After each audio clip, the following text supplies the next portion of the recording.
Hello, welcome to my YouTube channel. I hope તમે બધા મજામાં હશો. ચલો તો હું આજે તમને બતાવું કે હું મારી વીકલી ગ્રોસરીઝમાં કઈ કઈ વસ્તુઓ લાવું છું અને કઈ વસ્તુઓ એવી છે કે જે મારે રેગ્યુલરલી બાય કરું છું. પહેલાં વાત કરીએ પાસ્તાની. તો યુઝ્યુઅલી હું પાસ્તાની 1 થી 2 ટાઈપ રાખતી હોઉં છું. તો આ વખતે હું પેને અને સ્પેગેટી પાસ્તા લાવી હતી અને જોડે ઇન્ડિયન નૂડલ્સ લાવી હતી કે જે ચાઇનીઝ બનાવવા માટે ચાલે. ડેરીમાં હું આ વખતે ખાલી પનીર જ લાવી હતી. મિલ્ક અને યોગર્ટ મારી જોડે પડ્યું હતું એટલે. પછી વેજીસ. તો વેજીસમાં યુઝ્યુઅલી અમુક સ્ટેપલ હોય છે જ રાઈટ, કે જેમાં આવે બટાકા, ડુંગળી, ટામેટા, coriander, mint, green chillies, capsicum. એ બધી વસ્તુઓ તો કેવી કે આપણે રોજ યુઝ કરતા હોઈએ, તો એ બધી તો રેગ્યુલરલી સ્ટોક કરતી જ હોઉં છું હું.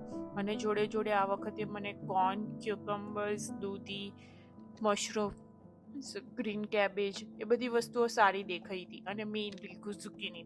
તો આ ફર્સ્ટ ટાઈમ હતો કે જ્યારે હું ઝુકીની લાવી છું. તો હું ટ્રાય કરીશ કે એને કઈ રીતે યુઝ કરી શકીએ, એને કોઈ પૂડામાંની રીતે યુઝ કરાય તો વધારે વેજીસ કન્ઝ્યુમ થઈ શકે. એટલા માટે હું ટ્રાય કરવા લાવી હતી. તો આ હતી મારી રેગ્યુલર વેજીસ. ફ્રૂટ્સની વાત કરીએ તો ફ્રૂટ્સ યુઝ્યુઅલી હું 2 થી 3 ટાઈપના જ રાખું છું, વધારે સ્ટોક નથી કરતી કેમ કે બહુ અમે ખાતા નથી એટલે.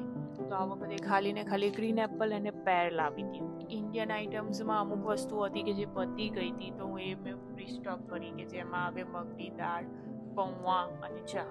સ્નેક્સ ઇન્ડિયન છે, સ્નેક્સ વગર તો ચાલે જ નહીં, એટલે એમાં પીટા ક્રેકર્સ લાવી છું, ટોસ્ટ લાવી છું અને હલ્દીરામના ચવાણા લાવી છું. લાસ્ટલી વાત કરીએ બ્રેડ્સની. તો આ વખતે હું રેગ્યુલર સેન્ડવિચ બ્રેડ અને બર્ગર બન્સ લાવી હતી કે મારે પાઉંભાજી બનાવવાનો પ્લાન હતો અને સેન્ડવિચ બનાવવાનો પ્લાન હતો. તો એના માટે મને તમે જણાવજો કે તમે કઈ કઈ વસ્તુઓ છે કે તમારી ગ્રોસરીમાં સ્ટેપલ લાવો છો.